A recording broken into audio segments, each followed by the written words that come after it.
19वीं सदी के आखिरी सालों में कश्मीर और रोहेलखंड के जंगलात की खामोशी में एक बच्चा पैदा हुआ जिसका नाम था सुल्ताना। इसका ताल्लुक एक गरीब मगर इज्जतदार खानदान से था जो सदियों से इस वादी में बसता रहा था। सुल्ताना का बचपन किताबों और मदरसों में नहीं गुजरा बल्कि जंगल की पगडंडियों, दरख्तों और जमीन के सख्त हालात में गुजरा।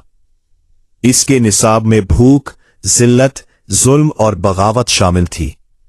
जब सुल्ताना बचपन में था तब इसके वालिद को एक झूठे इल्जाम में गिरफ्तार कर लिया गया। ये वाकया सुल्ताना की जिंदगी का पहला मोड़ था। इसने पहली बार महसूस किया कि कानून सिर्फ ताकतवर का होता है, कमजोर का नहीं। यही एहसास, यही नफरत इसी दिन इसके दिल में एक आग की सूरत में रोशन हुई जिसने आगे चलकर पूरे रोहेलखंड को लर्जा दिया। सुल्ताना जब जवान हुआ तो इसने फौज में शामिल होने की कोशिश की मगर जात, पसमानदगी और शनाख्त की बुनियाद पर उसे मुस्तरद कर दिया गया। कुछ ही अरसे बाद इस पर सरकारी घोड़ा चराने का एक झूठा इल्जाम लगा। ये इल्जाम ही इसकी जिंदगी का सबसे बड़ा मोड़ बन गया। कैद, मारपीट और जिल्लत के बाद सुल्ताना ने फैसला किया कि वो अब खुद इंसाफ का रास्ता इख्तियार करेगा। सुल्ताना ने जंगल की तरफ लौटकर अपनी बगावत का आगाज किया। जल्द ही उसके इर्द गिर्द लोग जमा होने लगे। वो किसान जिनकी जमीन जब्त हुई थी, वो नौजवान जिनकी बहन की इज्जत लूटी गई, वो साबिक सिपाही जिन्हें तनख्वाह नहीं मिली। ये लोग जुर्म के शौकीन नहीं थे बल्कि इंसाफ के भूखे थे। सुल्ताना ने उन्हें लोट मार नहीं बल्कि निशाना चुनने की तरबियत दी। उनका असूल था, हम सिर्फ जालिमों से लौटेंगे, गरीब या औरतों बच्चों को नुकसान नहीं पहुंचाएंगे। एक रात सुल्ताना ने इत्तला पाई कि एक बरतानवी तहसीलदार भारी टैक्स लेकर गांव से जा रहा है। सुल्ताना ने मंसूबा बनाया और चांदनी रात में काफले पर हमला किया। तहसीलदार को खौफजदा करके रकम वापस गांव में बांट दी गई। ये वाकया सुल्ताना की शोहरत का आगाज था और उसका नाम जंगल के हर दरख्त, हर पगडंडी और हर गांव में फैल गया। अंग्रेज हुकूमत ने सुल्ताना को रोकने के लिए नफसियाती हरबे इस्तेमाल किए। खबरें फैलाई गई, गांव वालों में दरार डालने की कोशिश की गई, पुराने साथियों को लालच या खौफ के जरिए मुखालिफ बनाया गया। लेकिन सुल्ताना का एतमाद नाकाबिले शिकस्त था। वो जानता था कि अगर वो खौफ से मुतासिर हो गया तो सब कुछ खत्म हो जाएगा। इसके बावजूद एक दिन इसका एक करीबी साथी पकड़ा गया और मजबूर होकर कुछ मालूमात दे बैठा। ये मालूमात सुल्ताना के लिए खतरा बन गई और इसका जाल अब तंग होने लगा। सुल्ताना को एक खुफिया जाल में गिरफ्तार कर लिया गया। वो बंदूक के बगैर महज एतमाद और नफसियाती चालों के जरिए पकड़ा गया।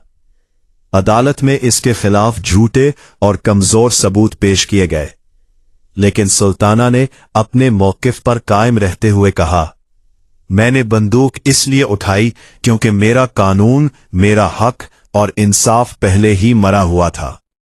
फैसला सुनाया गया, सजाए मौत। सुल्ताना ने आखिरी रात में सुकून से बैठकर जंगल की खामोशी को महसूस किया। वो जानता था कि इसकी मौत के बाद भी इसका सवाल जिंदा रहेगा। इंसाफ मर जाए, जुर्म कहां से शुरू होता है। सुल्ताना को फांसी दे दी गई मगर उसकी कहानी खत्म नहीं हुई। गांव और जंगल में उसके नाम की गूंज बाकी रही। बच्चे खेल में सुल्ताना बनाते, बूढ़े उसके किस्से सुनाते और लोग आज भी इसको इंसाफ और बगावत की अलामत के तौर पर याद करते हैं। सुल्ताना ना मुकम्मल हीरो था, ना महज मुजरिम।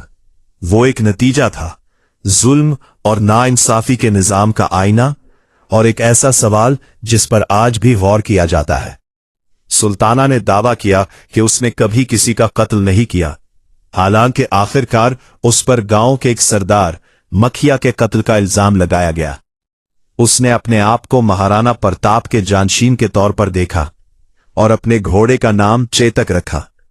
बरतानिया हुकूमत ने उसे पकड़ने के लिए एक खुसूसी अफसर फ्रेडी यंग को मुकर्रर किया। यंग ने 300 आदमियों पर मुश्तमिल टास्क फोर्स कायम की और यहां तक के मशहूर शिकारी जिन कार्बेट से भी मशवरा किया कि वो घने जंगलों में से सुल्ताना का पता लगाए। गिरफ्तारी से बचने के सालों के बाद सुल्ताना को बिलाखिर 1924 में हरदवार के करीब मुबैना तौर पर गैंग के एक रुकन या मकामी जमींदार की तरफ से धोखाधड़ी के बाद पकड़ा गया।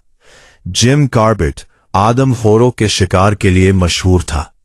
सुल्ताना को पकड़ने में उसके किरदार ने शिकारी और डाकू के दरमियान एक गहरी बाहमी एहतराम को जाहिर किया।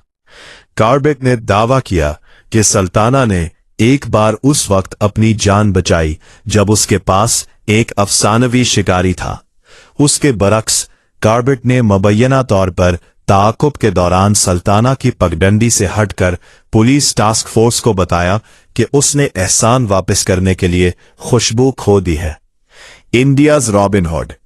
कार्बेट ने अपनी किताब माई इंडिया में उसके लिए एक बाब वक्फ किया जिसका उन्वान था सुल्ताना इंडियाज रॉबिन हुड। उन्होंने सुल्ताना के बहादुराना सलूक की तारीफ की और उसकी फांसी पर अफसोस का इजहार किया, ये नोट करते हुए कि सुल्ताना ने कभी गरीबों पर जुल्म नहीं किया और वो बुनियादी तौर पर सख्त बरतानियावी मुजरिमाना कबायली कवानीन की पैदावार था। फांसी से पहले सुल्ताना ने अफसर फ्रेडी यंग से कहा कि वो अपने बेटे की परवरिश साहिब के तौर पर करना चाहता था। नौजवान अफसर ने उस ख्वाहिश का एहतराम करती हुए लड़के को तालीम के लिए इंग्लैंड भेज दिया। वो आखिरकार इंडियन सोल सर्विस में एक अफसर बन गया। लोक दास्तानों से पता चलता है कि सुल्ताना ने बरतानवी कारवानों और मालदार जागीरदारों से लूटी हुई दौलत नजीबाबाद किला की दीवार में छुपा रखी थी। मकामी लेजेंड का दावा है कि सुल्ताना ने नजीबाबाद किला, जिसे पत्थरगढ़ किला भी कहा जाता है, कि 10 फुट मोटी दीवारों के अंदर सोना और जेवरात छुपा रखे थे। कई दहाइयों के दौरान खजाना तलाश करने वालों ने मुबैना तौर पर इस लूट की तलाश में इले में तोड़फोड़ करके ढांचे को नुकसान पहुंचाया है। सिवालक पहाड़ियों में एक खुफिया गार की मुसलसल कहानियां हैं जहां गैंग ने अपने हथियार और दौलत जमा की थी। कुछ का ख्याल है कि इसके पकड़े जाने के बाद दाखिली रास्ता आबशार या लैंडस्लाइड से छुपा हुआ था। दफन शुदा लूट चूंकि जरूरतमंदों में तकसीम करने के लिए ले जाई जाती थी, इसलिए बहुत से देहातियों का ख्याल है कि इसके खजाने के छोटे हिस्से अब भी पुराने बरगद के दरख्तों या मआमी आबाई घरों की बुनियादों में दफन है।